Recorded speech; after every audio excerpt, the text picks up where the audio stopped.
Olá, meus amigos, um dia de muita paz para todos nós. Hoje, exatamente 16 de julho de 2021.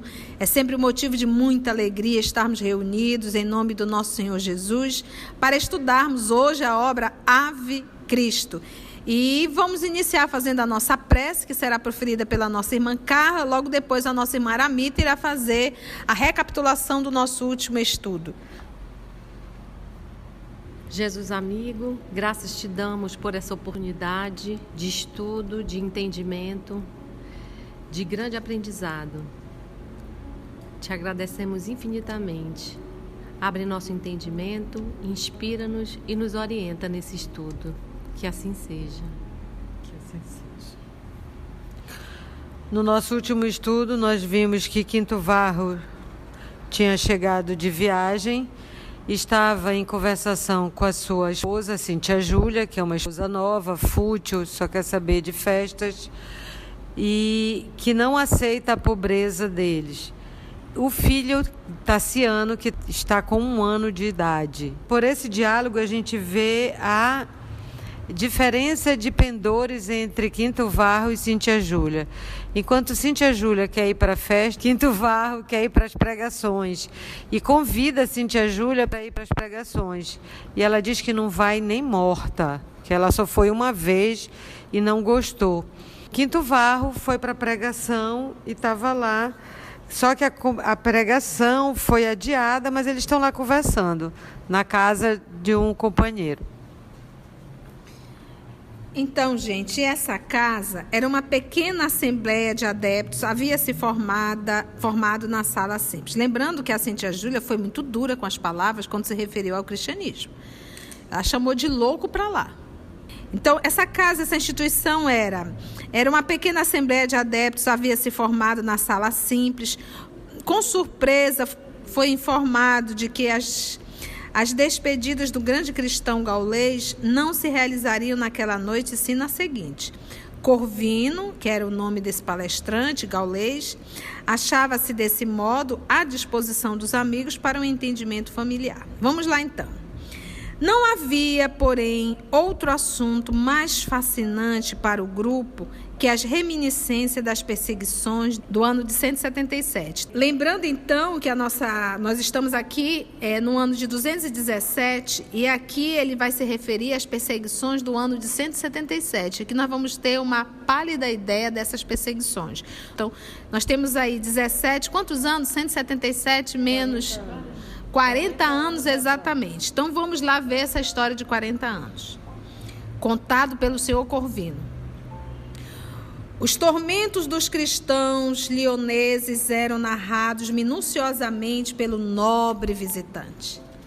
Enquanto o círculo ouvia, estático, o ancião das Galhas recordava, com prodigiosa memória, os mínimos acontecimentos. Repetia os interrogatórios efetuados, incluindo as respostas inspiradas dos mártires. Reportava-se as preces ardentes dos companheiros da Ásia e da Frígia, que, piedosamente, haviam socorrido as comunidades de Lyon e Viena. Nota do autor. Cidade da França, próxima de Lyon.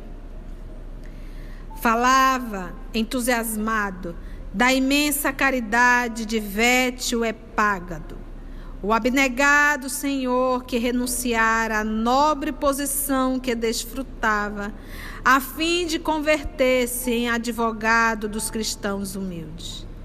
Inflamava-se-lhe o olhar, comentando a estranha coragem de Santo, o diácono de Viena, e o heroísmo da débil escrava Blandina, cuja fé confundira o ânimo dos carrascos. Pintou a alegria de Potino, o chefe da igreja de Leão, cruelmente ultrajado e espancado na rua, sem uma palavra de revolta, aos 90 anos de idade. Você está reclamando de alguma coisa, gente? Olha como os cristãos daquela época apresentavam a fidelidade ao Cristo. Por fim, deteve-se com misteriosa alegria, aljofrada de lágrimas, ou seja, orvalhado de lágrimas, nas aventuras e tormentos de Átalo de Pérgamo, que ele fora o iniciador na fé. Relacionava todos os pormenores dos suplícios a que se submetera o venerável amigo. Lembrava-se da dilação, a vida no processo, em razão da consulta do propretor a Marco Aurélio. Vamos lá, gente. Dilação é o adiamento, é a prorrogação do processo do propretor magistrado, então na antiga Roma, e Marco Aurélio, o então imperador, no ano de 161 a 180 da era cristã. Marco Aurélio, ele nasceu em 121 e foi morto em 180, tá bom? Então ele tinha 40 anos quando assumiu o império. Nesse período dele foi marcado pelas guerras contra os partas e os germanos, tá bom? Marco Aurélio.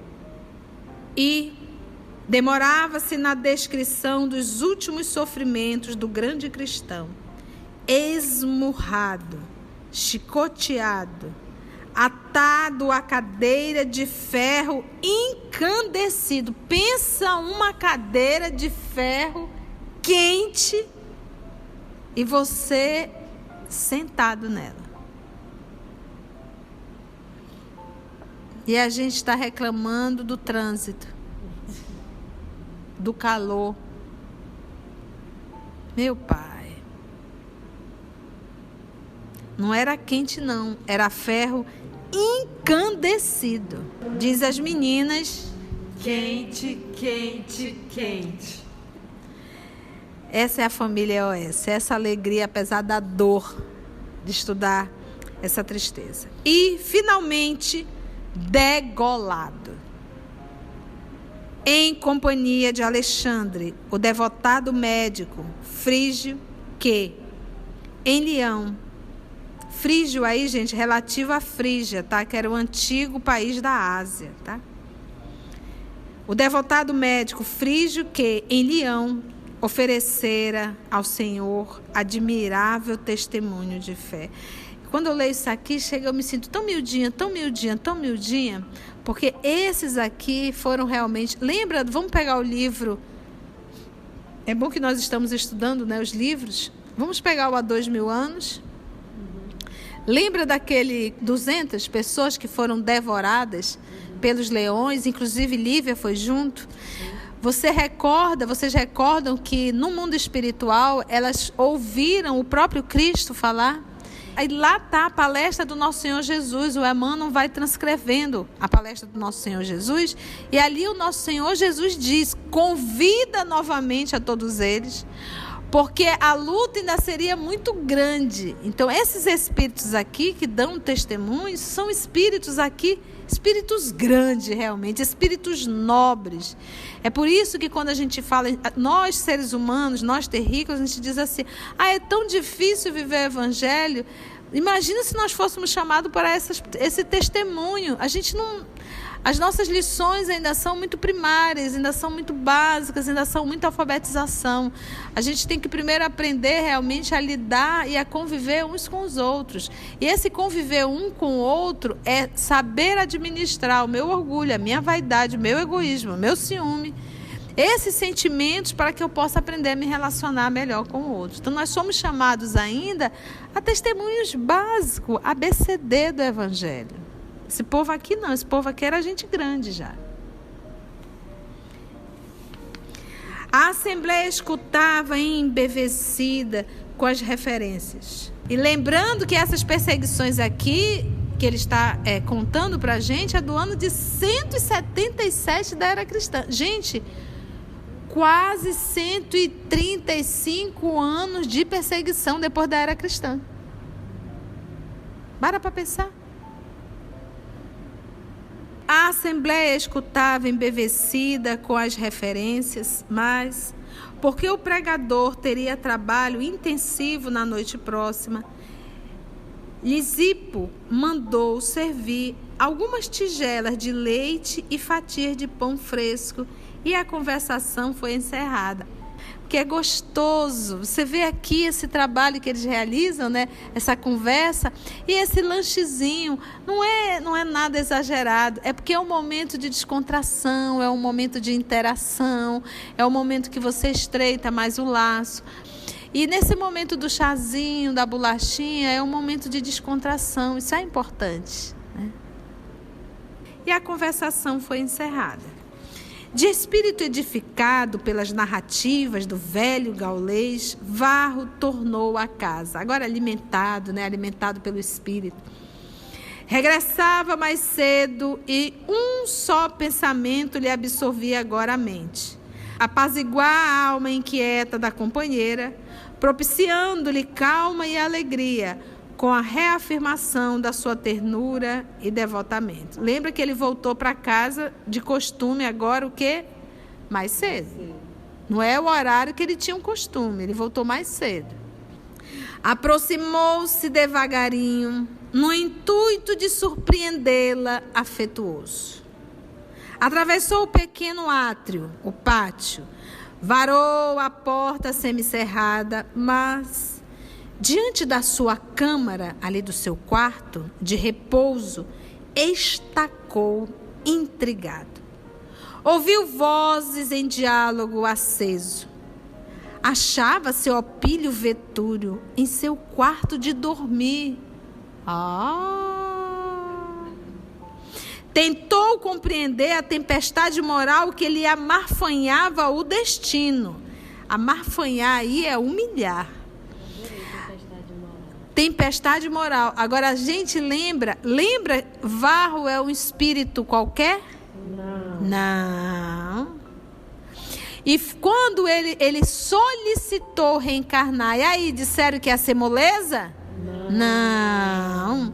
Então é aquilo que a gente sempre fala. Gente, o que ele está sentindo aqui é da condição humana. A condição humana nos proporciona sentir isso. Agora entra a condição de espírito. O que eu vou fazer com o que eu estou sentindo? Aí entra o grau de evolução. Olha lá, agora olha só, vamos lá, vamos acompanhar a experiência desse espírito, como bem lembrou nossa amiga Aramita, que nem precisava mais reencarnar na Terra. Olha lá. Então ele tentou compreender a tempestade moral que lhe amarfanhava o destino, que lhe humilhava o destino. Não supunha o homem para quem trabalhava capaz de atrair-lhe a esposa a semelhante procedimento. Opílio era primo de Cíntia e sempre fora recebido ali como irmão. Era 10 anos mais velho que ele, que Varro. Então, preste atenção. Varro já é praticamente 10 anos mais velho que a Cíntia. O Opílio é o chefe de Varro. É o patrão. É 10 anos mais velho que Varro. Então, ele tem aí mais de 20 anos de diferença em relação a Cíntia. Vamos acompanhar esse momento aqui. Opílio, então, era primo de Cíntia e sempre fora recebido ali como irmão. Era 10 anos mais velho que ele, Varro, e enviuvara desde algum tempo. Eliodora, a esposa morta, fora para Cíntia uma segunda mãe. Deixara 2 filhinhos, Helena e Galba. Anota aí esses nomes. Helena é filha da dona Eliodora com o senhor Opílio Vetúrio, e Galba também. Eram gêmeos esses 2. Gêmeos infelizes. Por quê? Porque a mãe desencarnou. cujo nascimento ocasionara o falecimento da genitora, e que residiam com o pai, cercados de escravos devotadíssimos, em palacete magnífico a ilustrar os brasões da família. Então, para todo efeito, Dona Eliodora teria desencarnado após o parto dos filhos. Trabalhava para Vetúrio nas embarcações e morava numa vila que lhe pertencia. Ah, meu Deus, a vila de quem é dono? Opílio. Ou seja, o Opílio está em todos os lados da vida de Varro. Está complicado. Achava-se lamentavelmente empenhado a ele, desde o casamento, por dívidas pesadas que se propunha resgatar honestamente, com serviço pessoal respeitável. Sentindo que a cabeça se lhe transformara num vulcão de perguntas, Varro pensava. Ou seja, ele está sentindo tudo? Tá. Agora vamos ver o que ele, espírito, vai fazer com o que ele está sentindo. Ele vai agora racionalizar. Por que razão se entregava assim à esposa à aventura menos digna? Não era ele um companheiro leal, extremamente dedicado à felicidade dela e do filhinho? Ausentava-se comumente de Roma, guardando-nos no coração. Se as tentações de ordem inferior lhe assediavam o espírito, durante as viagens habituais, Cíntia e Tassiano lhe eram a invariável defesa. Então, aqui, de uma forma muito discreta, o nosso querido Emmanuel está dizendo, ele não viajava? Viajava. Ficava longe da esposa? Ficava. Era assediado? Era. Aqui ele não fala em tentação, mas ele fala em assédio. Então, o que seria aí a tentação? Gente, a tentação é, ele tem predisposição para isso. Então, isso seria uma tentação para ele. Entende? Então, ele é um homem resolvido nessa área sexual. Então, isso para ele não é uma tentação. Mas isso não quer dizer que ele não era o quê? Assediado. E logo, o que ele fazia? Ele se recordava da sua responsabilidade com Cíntia e Tassiano, que ele era a invariável defesa, ou seja, o seu compromisso familiar contra esses assédios. Como ceder às sugestões da maldade quando se acreditava o arrimo único da mulher e do anjinho que lhe povoava a alma de santificadas aspirações? Arrimo aí esse apoio afetivo, financeiro, etc.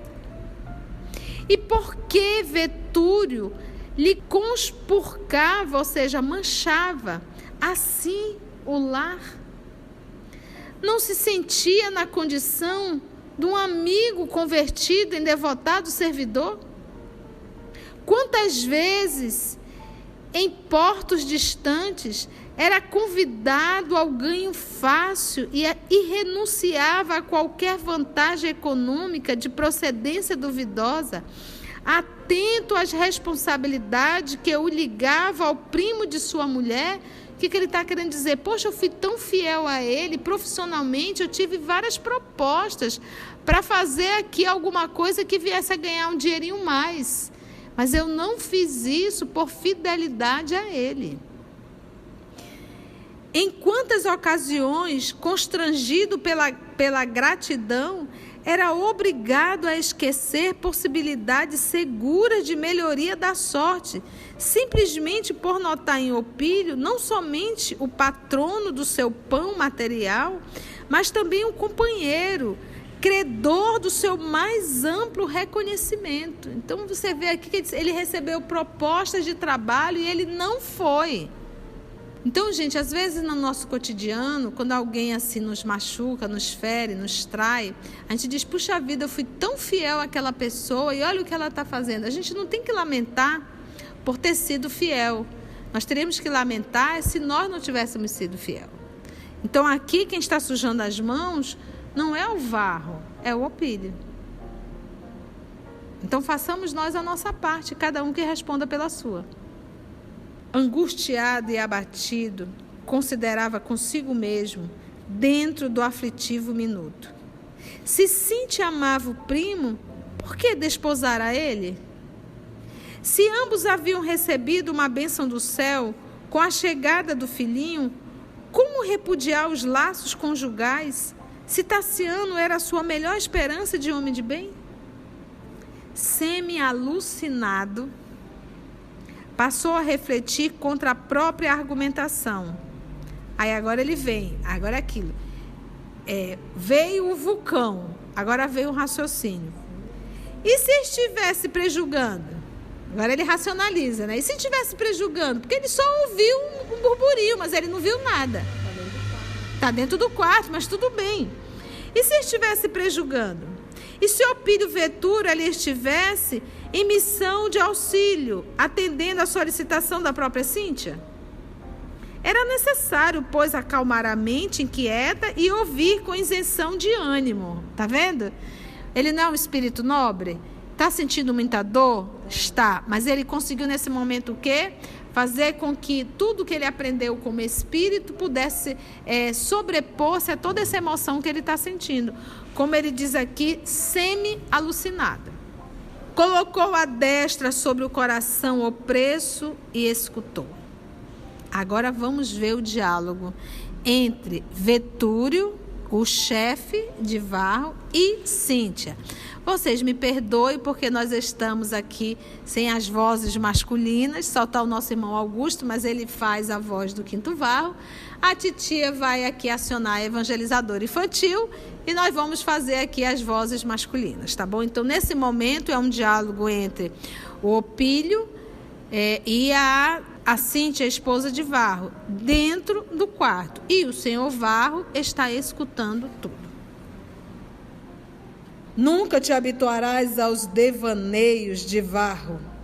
Dizia Vetúrio, senhor de si.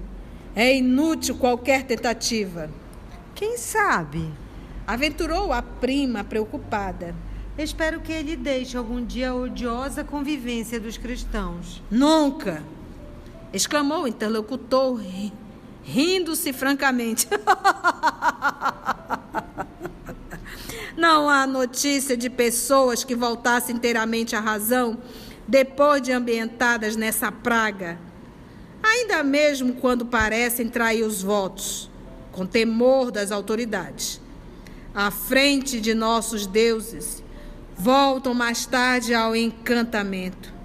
Tenho acompanhado vários processos de recuperação desses loucos, de ia sofrerem temível obsessão pelo sofrimento. Pancadas, cordas, feras, cruzes, fogueiras, degolamentos, tudo é pouco para diminuir a volúpia com que se entregam à dor. Volúpia, gente, aí é grande prazer dos sentidos. Suspirou a jovem senhora, baixando o tom de voz. Realmente, estou farta.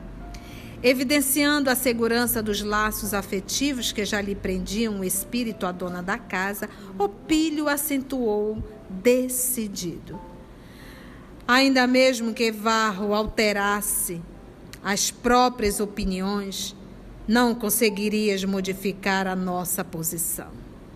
Pertencemos-nos mutuamente. Há 6 meses és minha e que diferença faz? Sarcástico observou. Ou seja, o lance entre eles já está rolando há 6 meses. Acaso teu marido disputa a mulher? Acha-se demasiadamente interessado no reino dos anjos? Não admito, sinceramente, esteja à altura de tua expectativa. Por Júpiter, todos os meus conhecidos que se renderam à mistificação nazarena afastaram-se da vida.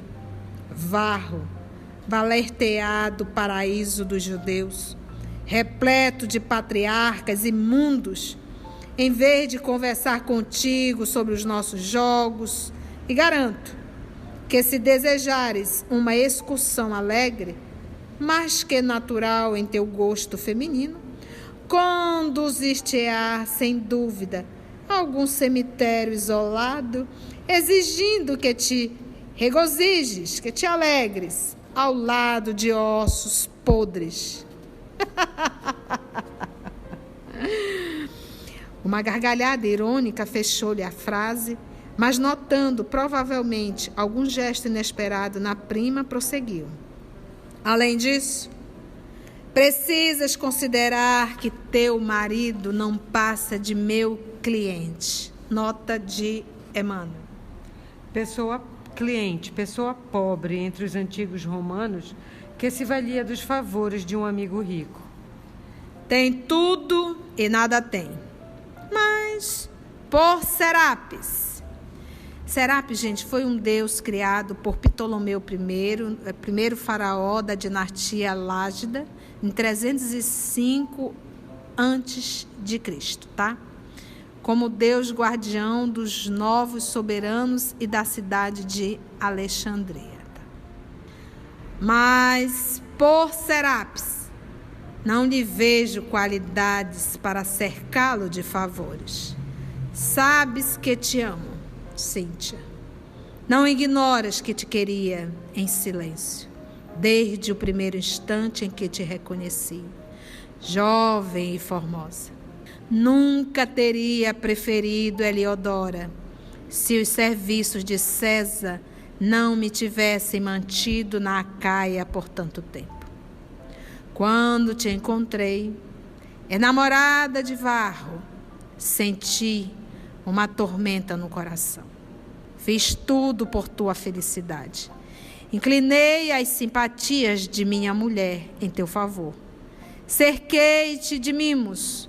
Ofereci-te uma residência digna de teus dotes, para que jamais te confundisses com as mulheres miseráveis que a privação compele à velhice precoce. E, por ti, suportei até mesmo o esposo que te acompanha, incapaz de compreender-te o coração. Que farás de mim agora, viúvo e triste quanto estou?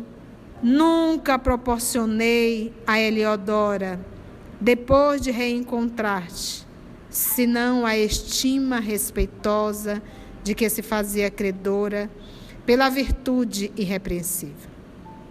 Nossos escravos sabem que te pertenço. Messênio, meu velho pajem, veio trazer-me a notícia de que os servos acreditavam Heliodora envenenada por mim, para que ele tomasse o lugar. E, realmente, que mãe mais honrada e carinhosa poderia encontrar para meus filhos? Resolve, pois, uma palavra tua bastará. E meu esposo? Indagou Cíntia com inexprimível temor na voz. Houve um silêncio expressivo, dentro do qual Vetúrio parecia meditar intencionalmente, expressando-se logo após. Gente, tudo isso Varro está ouvindo. Tá para ti? Porque aqui ele deixou bem claro que ele mandou matar Heliodora. Envenenado. Até os escravos suspeitos. Até os escravos suspeitos. Porque justamente ele quer ficar com quem? Sim. Com a Cíntia. É aquilo, sabe, gente, que eu digo, olha, nós estamos enrolados há milênios por causa de 3 coisinhas: sexo, dinheiro e poder. Olha a encrenca que esses dois estão arrumando para satisfazer os seus caprichos pessoais. Mudou, tia? Não mudou. Hoje ainda repetimos esses erros. A titia fala, encontrou alguém e esse alguém está comprometido, ora de joelho no milho e sai correndo. Porque isso é fria na certa. Isso é chave de cadeia, não é assim que o povo diz? Isso é chave de cadeia. Isso é encrenca para a tua encarnação. Isso é perder uma encarnação. Mas tia, eu amo. Ama nada. Deseja. Porque quem ama não quer que o outro se comprometa. E como diz Emmanuel, existências e existências. Existências e existências. E a provação é justamente essa. Aí está a tua aprovação, saber dizer não para os teus desejos. Então, gente, segura na mão de Deus e vai. Vai para longe. Ora mesmo. Quanto mais é difícil, ou seja, quando está tão difícil, isso quer dizer que vocês já fizeram isso outrora. E vai repetir de novo. O que é isso? Nem Janete Claire, gente. Os mais novos não vão saber quem é Janete Claire, mas não se preocupe, você vai lá no Google e você escreve Janete Claire. Aí o Google vai lhe dizer quem é. Pretendo oferecer ao teu esposo a quitação de todos os débitos. Além disso, posso ampará-lo noutros setores da vida imperial. A distância de nós conseguiria dar expansão aos próprios ideais. Temo por ele. As autoridades não perdoam. Daqueles cuja intimidade desfrutamos, vários têm sido presos, castigados ou mortos. Aulo Macrino e 2 filhos foram encarcerados. Cláudia Sestina, por todos os títulos venerável, apareceu assassinada em sua chácara. Sofrônio, calvo, teve os bens confiscados e foi apedrejado no fórum. Teu marido poderia dar vazão aos sentimentos dele onde quisesse, menos aqui. Vocês estão vendo, gente, que era a vida de cristão? No ano 217, a confusão ainda. O que seria feito de Tassiano se atingíssemos uma solução favorável? Ora. Aventou o interlocutor como um homem não habituado a ponderar obstáculos. Meus filhinhos estão na idade do teu. Cresceria ao lado de Helena e de Galba, na melhor ambientação. Não podemos esquecer, igualmente, que a minha herdade, Enião, necessita de alguém. Alésio e Pontimiana, meus administradores, sempre reclamam a presença de pelo menos um dos nossos familiares. Dentro de alguns anos, o pequenino Tassiano poderia transferir-se para a Gália e assumir, em nossa propriedade, a posição que lhe compete. Viria a Roma, tanto quanto desejasse, e desenvolveria a personalidade em ambiente diverso, sem qualquer ligação com a influência paterna. Nesse ponto da conversação, Varro não mais suportou. Ele reencarnou para encontrar a Cíntia Júlia? Não, ele reencarnou por conta de quem? Tassiano. E agora eles estão falando exatamente em quem? Tassiano. E afastar Tassiano. Então agora, minha filha, a dor foi maior. Porque lembra do amor que ele tem por Tassiano? Nesse ponto da conversação, Varro não mais suportou. Sentindo que um vulcão de angústia lhe rebentava no peito, arrastou-se pelo corredor próximo em busca do aposento onde o filhinho repousava junto de Cirila, jovem escrava de que Cíntia se fazia acompanhar. Ajoelhou-se ante o berço adornado e, ouvindo a abafada respiração do menino, deu campo largo às próprias emoções. Como um homem que se visse arremessado a fundo abismo, de um momento para outro, sem encontrar de pronto qualquer base firme para suster-se, não conseguiu, por alguns minutos, conciliar os próprios pensamentos. Cenas do próximo capítulo. Gente, o propósito dele é trazer Tassiano para os braços do Cristo Jesus.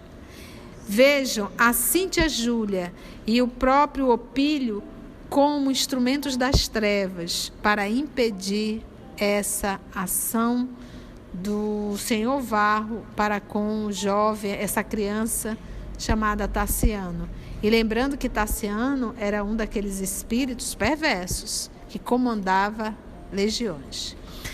Assim, meus amigos, agradecemos a Deus, nosso Pai, por mais essa oportunidade de estudo, a Jesus, o amor de nossa vida e a espiritualidade amiga. Que possamos sempre aprender com esses personagens vivos e saber que a nossa vida também é um livro e que todos os dias nós escrevemos um pouco dessa história. Muito obrigada, Jesus. Nós te agradecemos infinitamente. Agradecemos a espiritualidade amiga. Que assim seja.